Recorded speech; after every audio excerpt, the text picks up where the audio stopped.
Good morning to you. This is Tony Denton coming to you from the Phoenix, Arizona area at about 9 o'clock this morning. It's another hot day here in August in the desert on the 22nd of August 2018. This morning I'd like to share with you some thoughts about God being the only true God. As Jesus emphasized the value of knowing God, he described his Father as the only true God in John 17:3, implying at least two things. Number one, polytheism is false. There is not a multiplicity of gods because Yahweh is the only God existing. Paul told us that there is one God and Father of all, who is above all and through all and in you all, Ephesians 4 verse 6. And number two, every form of idolatry is condemned, whether in temples or in hearts, because they aren't really gods at all. Paul wrote, "When you did not know God, you served those which by nature are not gods," Galatians 4 verse 8. Such is why Jesus in John 17:3 taught that eternal life is only for those who abandon everything except Yahweh. The command against idolatry originally conveyed by Moses is the second of the Ten Commandments. But since it has been carried over into Christianity through the teachings of Jesus and inspired writers like John and Paul, we'll refer to this commandment as if we're still under it today. In 1 Corinthians 10:14, Paul said, "Flee from idolatry." And in 1 John 5:21, John said, "Keep yourselves from idols." The original prohibition in Exodus 20 verses 4 and 5 by condemning idolatry marked the same truth that Jesus did in John 17:3. That there's only one true God who alone deserves worship. You shall not make a carved image of anything that is in heaven or in the earth or in the water. You shall not bow down to them nor serve them, for I am a jealous God.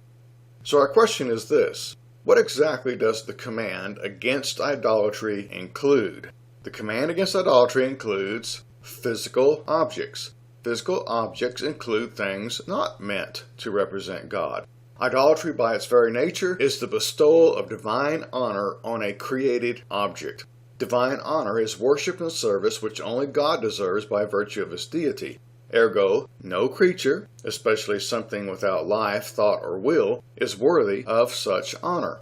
When the inhabitants of Lystra desired to worship Barnabas and Paul, the apostles forbade them because they, as men, were of the same nature, creatures, while God is the creator of all. Acts 14:14 and 15. And this case should, of course, remind us of a previous one where Peter forbade Cornelius from worshiping him, saying, "Stand up, I myself am also a man," Acts 10:25 and 26. The angel of Revelation 22:8 and 9, though an important servant of God, confessed himself to be unworthy of worship as well, for he, like John, was merely a servant of God.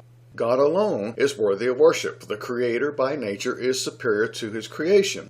Although it may have the power to rebel, the creation exists to serve and honor the Creator. So, paying divine homage to created objects is a valid definition of idolatry, applying to any worshipped object. Thus God said, "You shall have no other gods before me." Physical objects also include things meant to represent God. See, the issue actually addressed in the second commandment is the manner in which God was and is to be worshipped.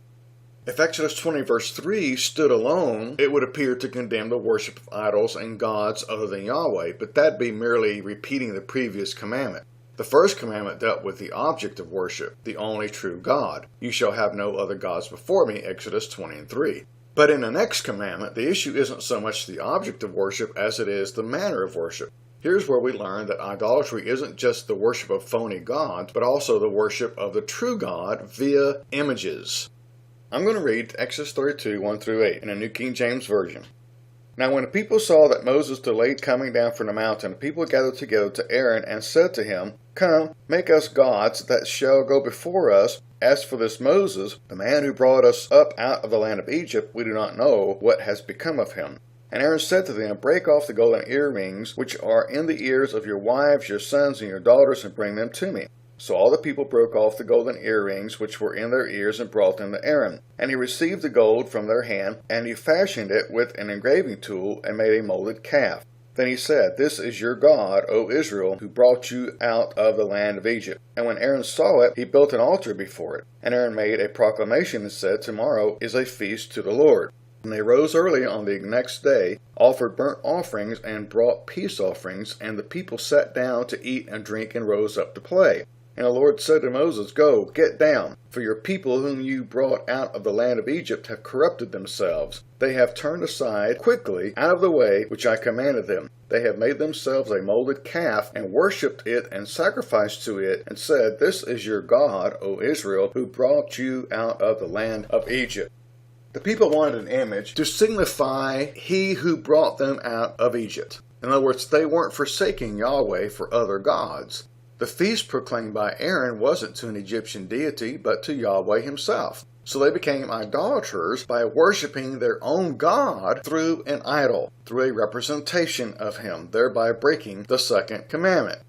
The teaching of the second commandment is quite clear. No images are to be used as an aid in worship. You shall not make for yourselves any carved image, any likeness of anything that's in heaven or in the earth or in the water. Exodus 20 verse 4.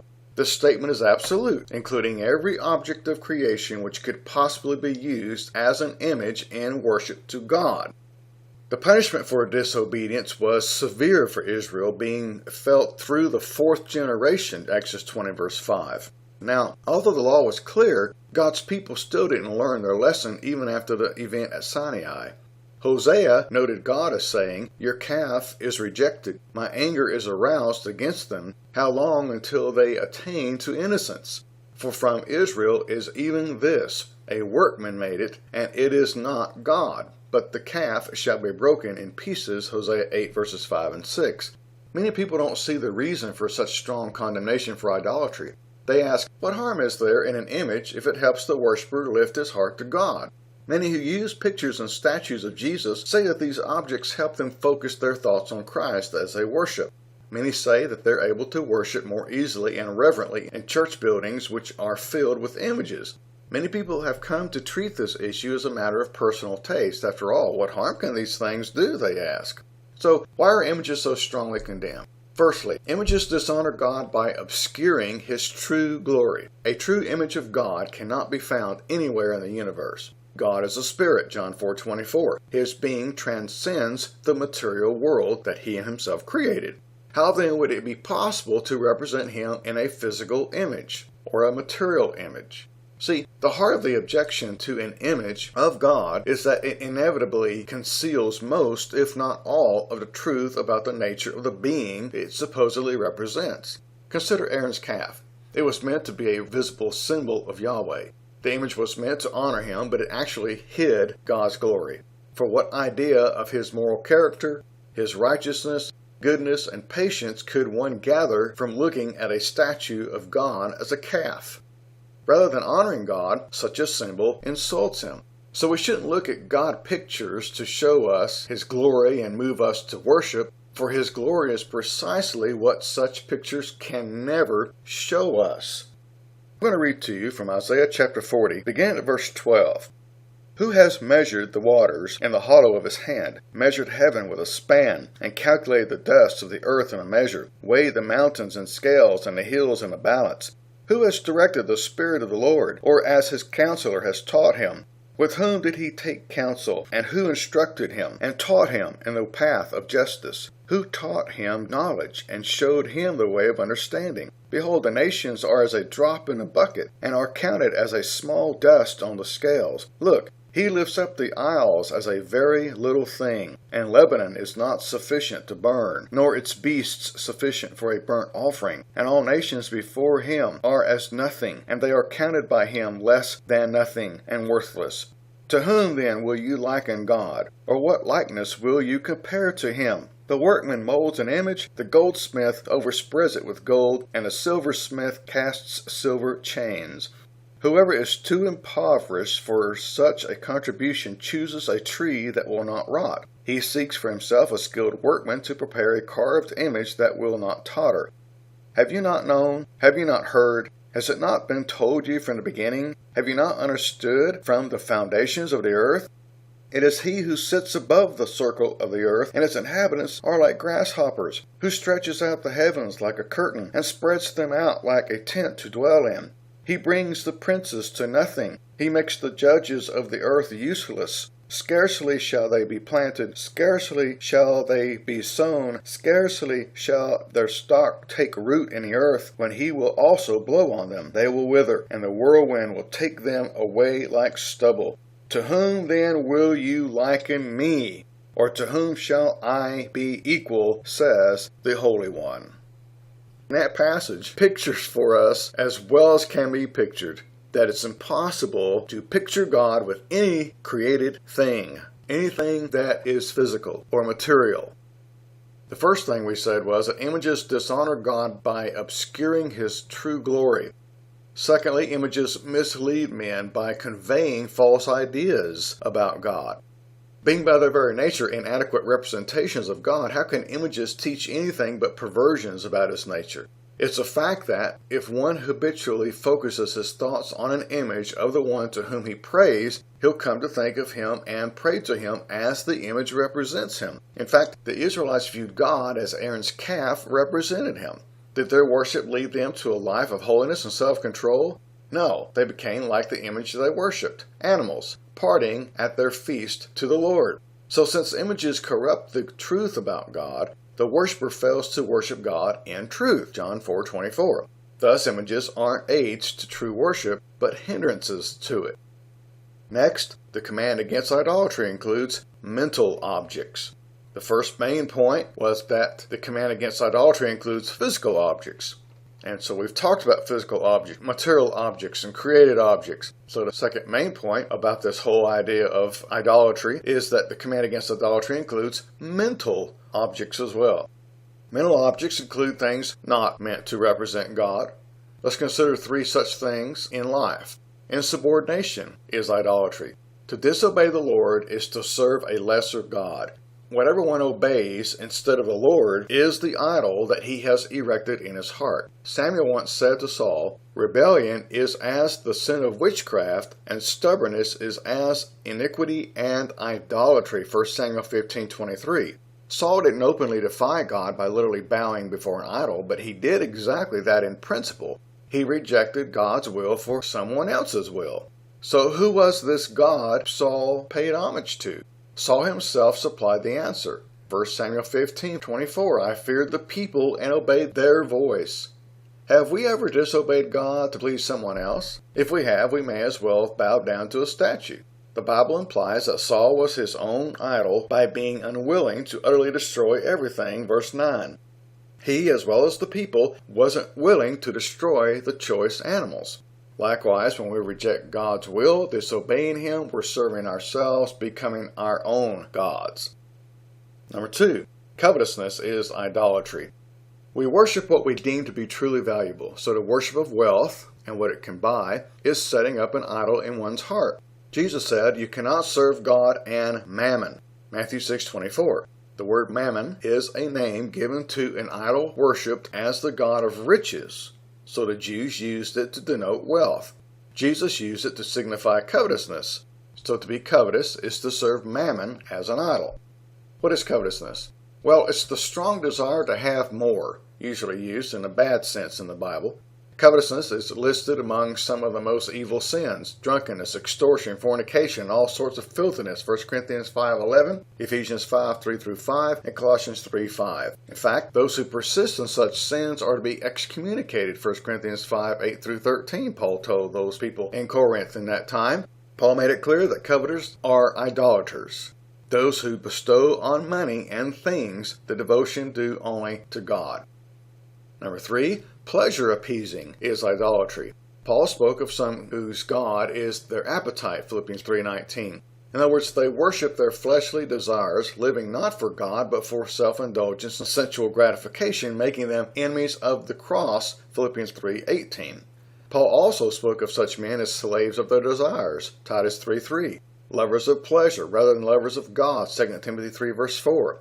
Our innate cravings were created to honor God, not to be served as God. Serving them makes us idolaters. 1 Corinthians 6:12. Mental objects not only include things not meant to represent God, but even things that are meant to represent God.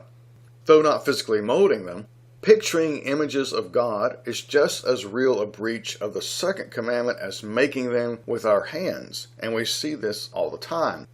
People say things like, "I don't think of God as a judge, I like to think of him simply as my loving Father." Now, experience has taught us that remarks of this kind most often serve as the opening to a denial of something the Bible teaches about God, such as that he is a judge. Those who believe that they're free to think of God however they wish, accepting this particular characteristic to the exclusion of another and so on, clearly violate the principle of the second commandment.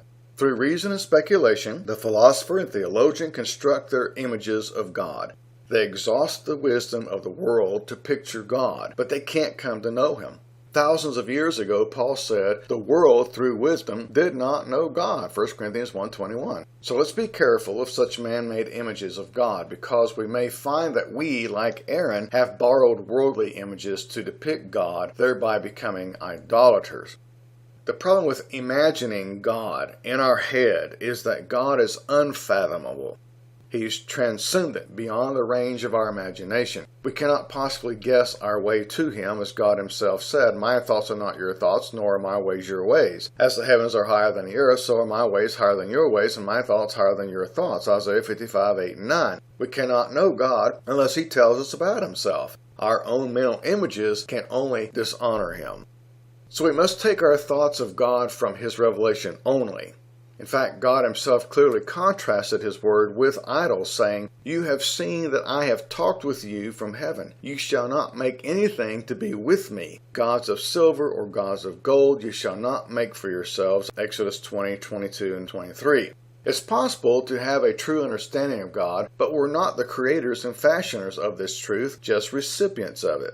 The difference between Aaron and Moses is that while Aaron was in the valley forging his little god, Moses was on the mountain listening to the genuine article and receiving information about who he is directly. So if we want to know God, we must avoid fabricating him and listen to him, allowing him to teach us what he's like. This is the purpose of the scriptures, to reveal God. God has no form, only a voice. Let me read to you from Deuteronomy chapter 4, begin at verse 9. "Only take heed to yourself, and diligently keep yourself, lest you forget the things your eyes have seen, and lest they depart from your heart all the days of your life. And teach them to your children and your grandchildren, especially concerning the day you stood before the Lord your God in Horeb, when the Lord said to me, Gather the people to me, and I will let them hear my words, that they may learn to fear me all the days they live on the earth, and that they may teach their children. Then you came near me, and stood at the foot of the mountain, and the mountain burned with fire to the midst of heaven, with darkness, cloud, and thick darkness. And the Lord spoke to you out of the midst of the fire. You heard the sound of the words, but saw no form, and you only heard a voice. So he declared to you his covenant, which he commanded you to perform, the 10 Commandments, and he wrote them on 2 tablets of stone. And the Lord commanded me at that time to teach you the statutes and judgments, that you might observe them in the land which you cross over to possess. Take careful heed to yourselves, for you saw no form when the Lord spoke to you at Horeb out of the midst of the fire, lest you act corruptly and make for yourselves a carved image in the form of any figure, the likeness of male or female, the likeness of any animal that is on the earth, or the likeness of any winged bird that flies in the air, the likeness of anything that creeps on the ground, or the likeness of any fish that is in the water beneath the earth. And take heed lest you lift your eyes to heaven, and when you see the sun and the moon and the stars, all the hosts of heaven, you feel driven to worship them and serve them, which the Lord your God has given to all the peoples under the whole heaven as a heritage. But the Lord has taken you and brought you out of the iron furnace, out of Egypt, to be his people and inheritance, as you are this day." This warning to the Israelites against constructing images of God is based on their experiences at Sinai, for what we just read follows the 10 Commandments of Deuteronomy chapter 4. God didn't show them a visible symbol of himself. He spoke to them. So they weren't to seek symbols of God, but simply learn of him through his word. Likewise, the only way God can be seen today is via his word. We must listen to his voice and not form mental images of him by our own reasoning. So, God is a jealous God. He made us for His honor, and He alone is worthy of our worship and our service. He is the only true God. God demands faithfulness. We must not serve Him via idols. We must not create our own mental pictures of Him, and we must not give divine honor to created objects. Thank you for your time. You can find the transcript for this short lesson on my website, asightforthelord.com, in the section about God and the Son. It's actually in PDF form, but that PDF is of my old PowerPoint slides, so it's really colorful and easy to follow with big letters, big words. So thank you for your time again, and please go check out the transcript in PowerPoint PDF form if you have not already done so.